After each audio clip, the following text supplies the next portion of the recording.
आणि बुलेटिनच्या सुरुवातीला सगळ्यात महत्त्वाची आणि मोठी बातमी, भारतानं चिनाब नदीचं पाणी कालपासून अडवलेलं आहे आणि बगलिहार धरणाचं पाणी अडवल्यानं नदी पूर्णपणे कोरडी ठाक पडली आहे।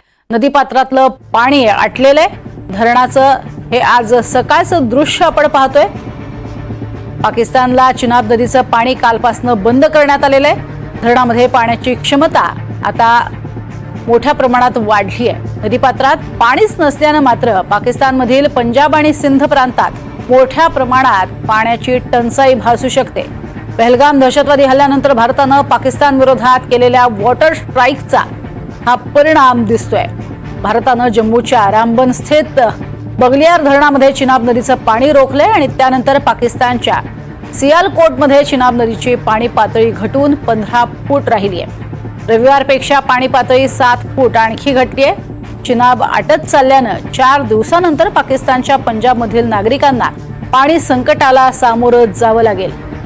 बगलिहार धरणाचं पाणी अडवलेलं आहे। सलार धरणाचं सुद्धा पाणी रोखलेलं आहे आणि त्यामुळे नद्या कोरड्या ठाक पडलेल्या आपल्याला पाहायला मिळत आहेत। चिनाब पूर्णपणे आटलेली पाहायला मिळते।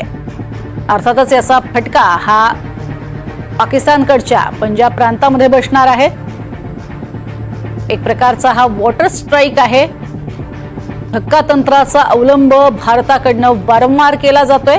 कोणत्याही स्वरूपात गोळीबार केला जात नाहीये, मात्र पाणी अडवलं जाते। अधिक माहिती घेऊयात। राहुल कुलकर्णी आमचे प्रतिनिधी थेट त्या प्रांतातनं आपल्या सोबत आहेत। राहुल, सध्या जे पाणी संकट समोर आणलं जात आहे आणि धक्कातंत्राचाच एक प्रकारे वापर केला गेलेला आहे भारताकडनं पाकिस्तानवर, काय अधिक माहिती? मी पहलगाम मध्ये आहे आणि आत्ता सकाळची जी आपल्या स्क्रीनवरती दिसत आहेत ती आज सकाळची दृश्य आहेत। कालही आपण चिनाब नदीच्याच आणि झेलम नदीच्या परिसरात फिरत होतो आणि बघत होतो की भारत सरकारनं जे पाणी अडवलंय त्याचे परिणाम काय होतील। आता पाकिस्तानकडनं जी दिसतंय आपल्याला ते असं आहे की पाकिस्तानमधल्या 24 शहरामध्ये पुढच्या 4 दिवसानंतर हे परिणाम दिसायला सुरुवात होतील। त्याशिवाय 3 कोटी जनता जी पाकिस्तानची ह्या 24 शहरामध्ये राहते तिला ह्या पाण्याच्या आपल्या स्ट्राईकचा परिणाम भोगावा लागू शकतो। युजली आपल्याला पाकिस्तानातली काही शहरं माहिती आहेत, तर त्या शहरामधल्या गावांची आपण जर नावं बघितली तर फैजलाबाद आहे, मुझफ्फरगड आहे, चिनीऊट आहे, हफिजाबाद आहे। जवळपास 80% पाकिस्तानी जनता ही ह्या पाण्यामुळं 4 दिवसानंतर त्रस्त होताना आपल्याला दिसेल। त्यांचं पूर्ण जलसिंचन हे ह्या पाण्यावरती अवलंबून आहे। त्यांच्याकडच्या GDP मध्ये 25% वाटा ह्या पाण्याचा आहे आणि त्यामुळं भारत सरकारनं अत्यंत व्यवस्थित पद्धतीनं हे पाणी अडवून ठेवल्यामुळं पाकिस्तानची चिंता वाढणार आहे। आणि म्हणूनच पाकिस्ताननी काय म्हटलं होतं की जर अशा पद्धतीनं कुठेही तुम्ही आमचं पाणी अडवलं तर आम्ही ही लष्करी कारवाई मानू आणि त्याला प्रत्युत्तर देऊ। पण आत्ताच UN काउन्सिलमध्ये पाकिस्तानच्या प्रतिनिधीचं जे भाषण आलं त्याच्यामध्ये ते म्हणाले की अशा पद्धतीनं पाणी अडवून आम्हाला जे त्रस्त करण्याचा प्रयत्न सुरू आहे तरीसुद्धा आम्ही शांततेच्या मार्गानं ह्याच्यावरती तोडगा काढू इच्छितो। पण त्या शांततेच्या मार्गाचा तोडगा काढण्याच्या पुढं आता भारत गेलेला असं दिसतंय, कारण हे फक्त पाणीच आपण अडवलेलं नाही तर जवळपास ह्या सगळ्या पाण्यावर अवलंबून असलेले जेवढे आपले आउटलेट्स आहेत किंवा छोट्या छोट्या अशा जागा की जिथे आपण पाणी डायव्हर्ट करू शकतो त्याची चाचपणी सुरू आहे। काल चिनाब आणि झेलम नदीच्या परिसरामध्ये पोलिसांकडनं हे सांगितलं जात होतं की तुम्ही नदीपात्रामध्ये उतरू नका, कारण आता आपण ती दृश्य जर दाखवली तर काल नदीपात्रामध्ये अक्षरशः शेकडोच्या संख्येनं भारतीय नागरिक उतरले होते आणि त्यांना आश्चर्य वाटत होतं की हे पाणी जे घटलंय असं अचानक कसं घटलं। फक्त चर्चा सुरू होत्या, राजकीय पक्ष प्रश्न विचारत होते, काही तज्ज्ञ असं म्हणत होते की हे तातडीनं करणं शक्य नाही आहे। पण आता ते पाणी अडवल्यामुळं आपल्याच भागातलं जे नदीचं पात्र आहे ते कोरडं पडत चाललेलं आहे आणि आपण ते कोरडं पडत चाललेल्या पात्रावरच्या नंतर ते 4 दिवसानंतर प्रत्यक्षात पाकिस्तानमध्ये पाण्याची जेव्हा टंचाई सुरू होईल त्याच्यानंतरचे परिणाम काय होतील ते बघावे लागतील। पण सगळ्या पद्धतीनं भारत पाकिस्तानची कोंडी करत चाललाय आणि आजवरच्या इतिहासामध्ये 1960 नंतर हा जो पाणी करार आला त्याच्यानंतर पहिल्यांदा असं घडतं आहे की भारतानं सुनियोजित पद्धतीनं पाकिस्तानची पाणी कोंडी केली आहे, ज्याचं उत्तर सध्या तरी पाकिस्तानकडे नाही आहे। माझ्या मते लष्करी स्ट्राईकपेक्षाही कदाचित ही जी गोष्ट आहे ना ती जास्त परिणामकारक ठरेल, कारण 80% लोकांना याचा परिणाम भोगावा लागेल। अगदी खरं राहुल, आणि ज्या प्रांतामधलं हे पाणी रोखलेलं आहे तो प्रांत सुद्धा तितकाच महत्त्वाचा आहे। ज्या प्रांतामधनं वारंवार एकीकडे आपण बघतो की पाकिस्तानलाच धडे दिले जातात, पाकिस्तानच्या विरोधात नारेबाजी होते, असा काही प्रांत आणि ज्या प्रांताला स्वतंत्र असा आपला प्रांत बनवायचा आहे अशा स्वरूपामध्ये ही कारवाई होते आहे का? त्या दृष्टीने काही पावलं टाकली आहेत असं म्हणता येईल का? एक तर ह्या कारवाईमुळे ना काश्मीरची जनता अत्यंत खुश आहे. म्हणजे काल मी पाकिस्तानच्या काही संदर्भामध्ये इथल्या स्थानिक पत्रकारांना आणि स्थानिक लोकांशी बोलत होतो. त्यांचं असं म्हणणं होतं की 1960 साली हा जो सिंधू पाणी वाटप करार झाला त्याचा सगळ्यात मोठा फटका आम्हाला बसला, कारण आमचं जलसिंचन हे मर्यादित स्वरूपामध्ये राहिलं. आमच्याकडे विजेची आजची स्थिती अशी आहे की दरवर्षी आम्ही 4,000 कोटी रुपये खर्च करून नॅशनल ग्रीडमधनं वीज खरेदी करतो. का?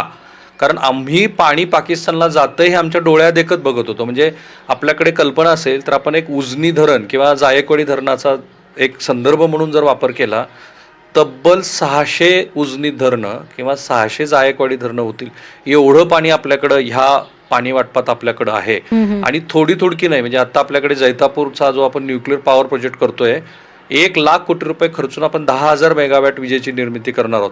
पण हे पाणी एवढं महत्वाचं आहे प्रज्ञा की ह्याच्यातनं 10,000 मेगावॅट विजेची निर्मिती होऊ शकते, जी जम्मू काश्मीर तर सोडाच उर्वरित उत्तर भारतातल्या अनेक राज्यांना ह्या विजेचा पुरवठा होऊ शकतो. आणि म्हणून त्या दृष्टीनं लोक खुश आहेत. पहिल्यांदा असं मला दिसतंय की एकतर आर्थिक कारणामुळं पाण्याचा आपल्याला उपयोग होईल ह्या भावनेमुळं, आणि आपण ह्या देशाचा अविभाज्य भाग आहोत अशी जी त्यांची जुनीच मानसिकता आहे, त्यामुळं प्रत्येक नागरिक जम्मू काश्मीरचा भारताच्या बरोबर आहे, ऑल आउट करा असं ते म्हणतायत.